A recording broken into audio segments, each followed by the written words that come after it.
ऐसा studio one के नाजरीन अस्सलाम वालेकुम। औरत गोरी हो या सांवली, इसमें कशिश सिर्फ दो चीज़ों से ही होती है। मर्दों के माशरे में मर्दों से ही बचने के लिए औरत के साथ एक मर्द का होना बहुत ज़रूरी है। औरत को सुनने के आदाब में से एक ये भी है कि सबसे पहले इसकी आंखों को सुना जाए।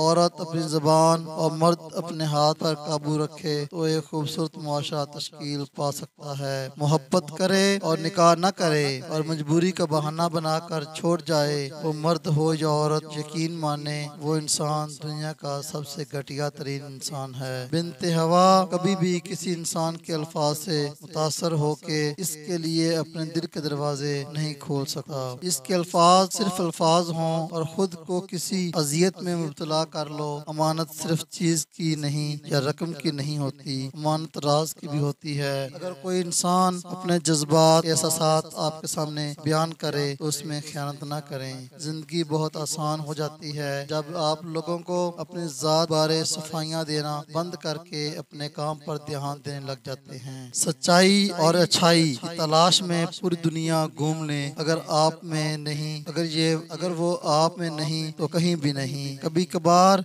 अच्छे लोगों से भी गलतियां हो जाती हैं। इसका मतलब ये नहीं कि वो बुरे हैं, इसका मतलब ये है कि वो भी इंसान हैं। औरत गोरी हो या सांवली, इसमें कशिश सिर्फ दो चीजों से होती है। पहली एक पर्दा और दूसरी शर्मो हया। मैं अपने रब से डरता हूँ और रब के बाद उस शख्स से डरता हूँ जो उस रब से नहीं डरता। मौत के मुतल्लक तुझे मालूम नहीं कि कब आ जानी है। इससे पहले कि वो अचानक आपको आकर दबोच ले, इसके लिए तैयारी कर लो। अपनी जात से अल्लाह और उसके रसूल की अताअत के साथ माशरे की इस्लाह की कोशिश करते रहना चाहिए। यानी इस बात की फिक्र करना कि इंसान सारे अल्लाह को मानकर जिंदगी गुजारने वाले बन जाएं। जमीन पर कभी भी उतरते हुए मत चलो, यानी कि अकड़ कर मत चलो जमीन पर, क्योंकि तुम भी इसी जमीन से पैदा हुए हो और फिर इसी जमीन पर चलते फिरते हो। अपनी हकीकत को पहचानो, अपनी वसत के मुताबिक अच्छा लिबास पहनो। गुरूर न करो, बल्कि लोगों को हकीर समझना तकब्बर और गुरूर की अलामत है। किसी के सामने अपनी या अपने घर वालों की तारीफ हरगिज मत करो। मैंने बोलने पर बारहा अफसोस किया है, मगर खामोश रहने पर कभी अफसोस नहीं किया। सिर्फ इन आदतें सीख लो,